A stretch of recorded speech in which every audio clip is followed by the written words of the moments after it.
Film dimulai ketika seorang pemuda merokok di atas bangunan. Dia adalah Jin-il, pemuda yang kabur dari rumah dan menjalani hidupnya dengan bebas.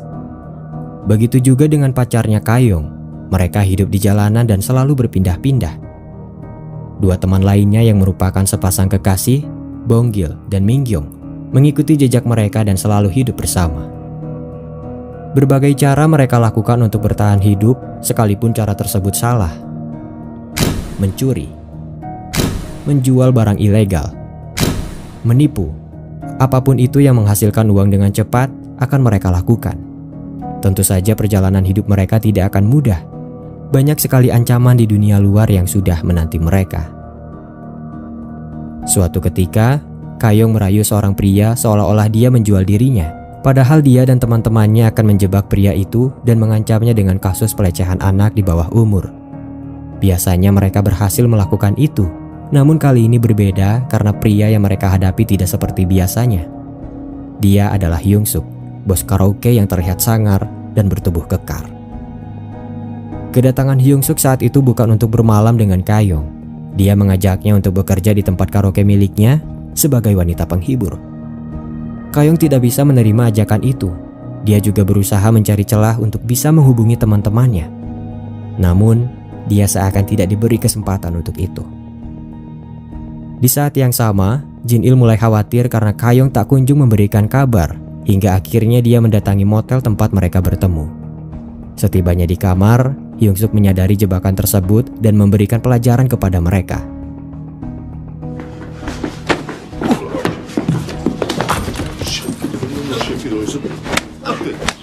Walaupun sempat dibuat kewalahan, Jin-il dan temannya berhasil melumpuhkan Hyung-suk untuk sementara.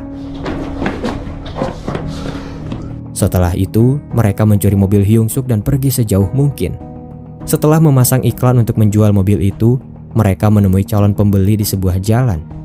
Terkejut saat melihatnya, Jin-il mengajak teman-temannya untuk segera melarikan diri.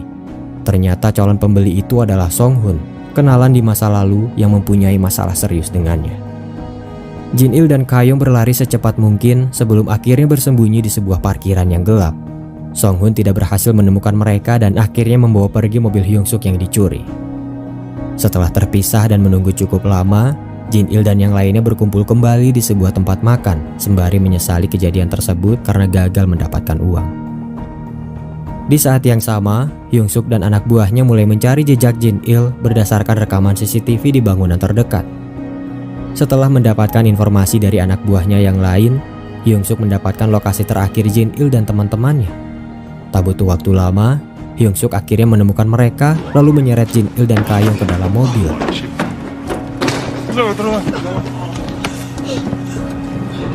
Sementara dua teman lainnya dibiarkan pergi. Hyung-suk membawa mereka ke tempat karaoke miliknya. Saat itu terungkap bahwa orang tua Jin-il sudah meninggal dunia dan dia memiliki banyak sekali catatan kriminal. Kemudian Hyung-suk meminta Kayong untuk menghubungi orang tuanya guna melaporkan kejadian tersebut. Namun sayangnya ibu Kayong tidak peduli dan mengabaikannya. 여보세요.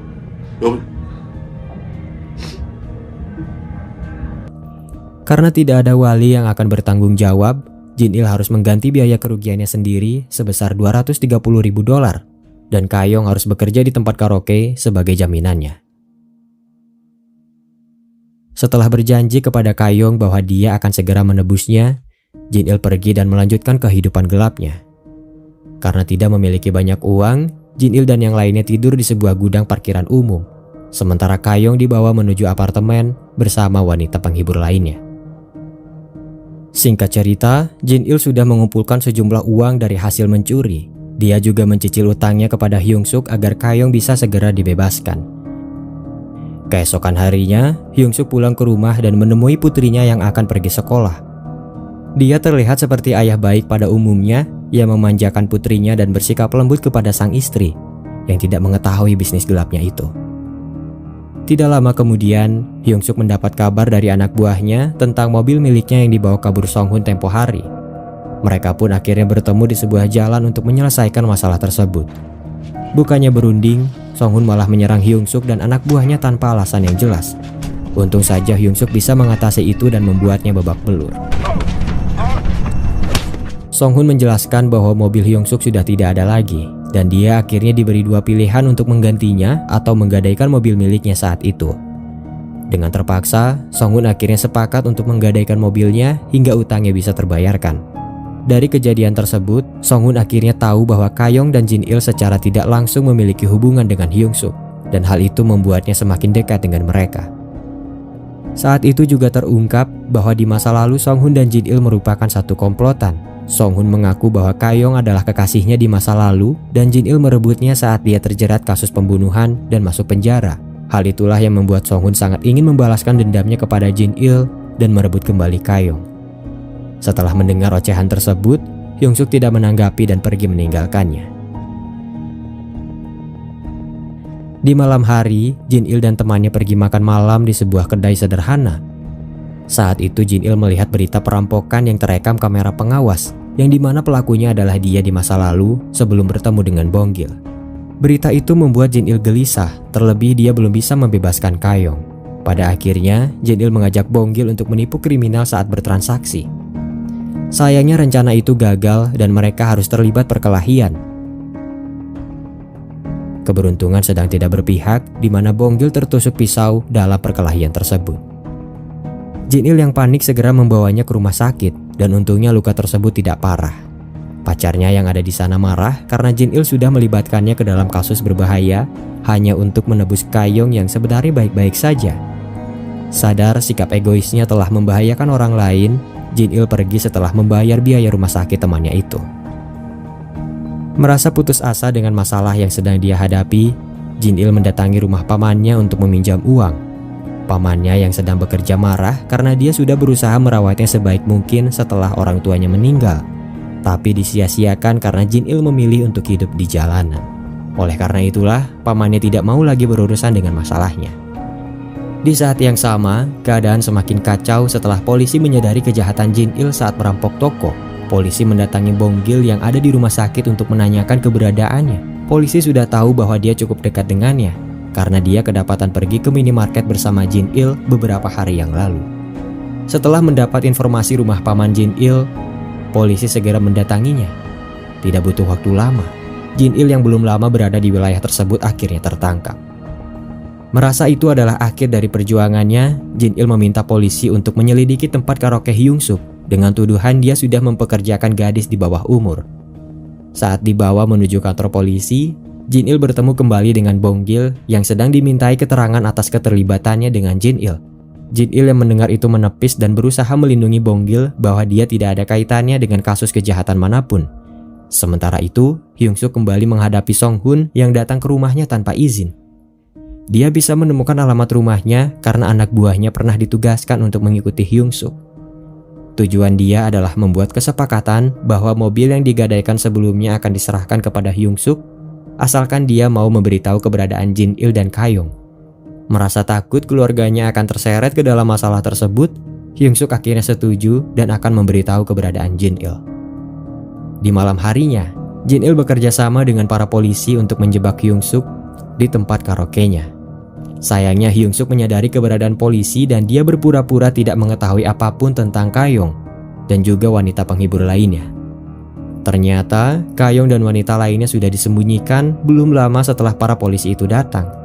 Marah merasa telah dipermainkan, Jin Il menyerang Hyung Suk yang sedang bersandiwara itu. Karena tidak ada bukti apapun, Jin Il akhirnya ditangkap kembali sebelum akhirnya dia melarikan diri saat para polisi itu lengah.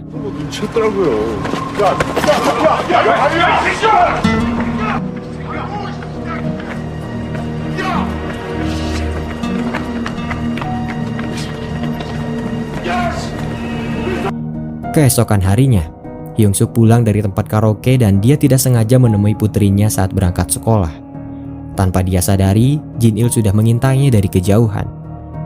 Jin Il menyandra putri Hyung Suk untuk ditebus dengan Kayong. Jin Il meminta Kayong dibebaskan dan membiarkannya pergi. Dengan begitu, dia juga akan melepaskan putrinya. Marah dengan kejadian tersebut, Hyung Suk menghubungi Song Hun dan memberitahunya bahwa dia sudah bisa menemui Jin Il dengan cara mengikuti Kayong yang akan dia bebaskan. Di apartemen tempat para wanita penghibur istirahat, anak buah Hyung Suk membebaskan Kayong sesuai perintah yang dia dapatkan. Setelah Kayong terbebas, Jin Il memberinya instruksi untuk bertemu di sebuah stasiun. Dari belakang, Song Hun sudah menunggu Kayong di dalam mobil. Tidak puas dengan itu, Song Hun meminta anak buahnya untuk mengikuti Kayong seorang diri, sementara dia dan yang lainnya akan mempermainkan Hyung Suk. 누구세요?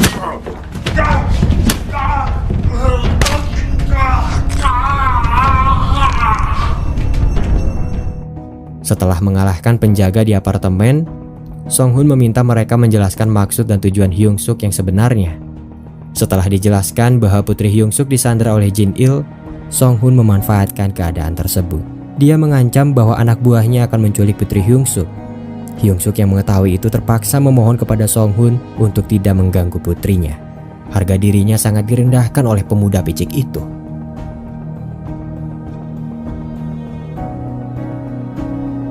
Setelah puas mempermainkannya, Song Hun pergi menemui anak buahnya yang sudah mengikuti Kayong hingga ke stasiun. Sementara itu, Jin Il masih menahan Putri Hyung Suk sembari menunggu kedatangan Kayong. Setelah merenungkan kembali perbuatannya, Jin Il membulatkan tekadnya untuk menyerahkan diri kepada polisi jika Kayong sudah terbebas sepenuhnya. Oleh karena itulah, dia menghubungi Bong Gil untuk memberitahu polisi bahwasanya dia ada di stasiun dan sudah siap untuk ditangkap. Tidak lama dari itu, Jin Il menepati janjinya untuk melepaskan Putri Hyung Suk setelah dia bisa bertemu dengan Kayong.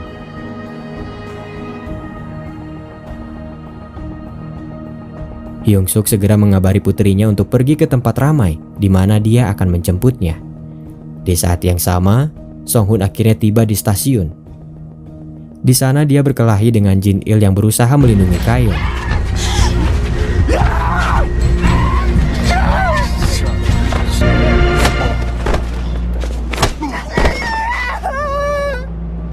Tidak lama dari itu Bong Gil datang untuk membantu, walaupun pada akhirnya dia harus kalah karena Song Hun bukanlah tandingannya.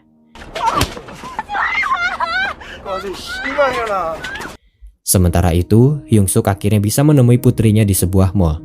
Setelah meminta anak buahnya untuk membawa putrinya pulang, Hyung Suk mendatangi Song Hun untuk melampiaskan kekesalannya atas apa yang telah terjadi.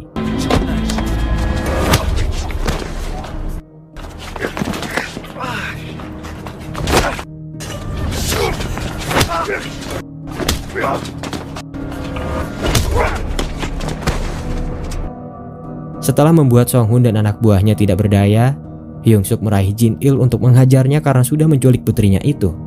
Tapi dia mengurungkan niat tersebut karena merasa tidak tega dengan kondisinya yang sudah babak belur. Tidak lama dari itu, sirine polisi meraung dari kejauhan dan mulai mendekat. Song Hun yang masih tersadar terus menggoda Kayong, berkata bahwa dia tidak akan menyerah sampai kapanpun untuk mendapatkannya. Menyadari bahwa Song Hun adalah sumber masalah mereka, Jin Il bangkit, mendorong Song Hun dan berusaha menjatuhkannya dari atas bangunan, berharap dia tidak akan mengganggu mereka lagi. Namun ketika Song Hun terjatuh, Jin Il tertarik dan akhirnya tewas bersama.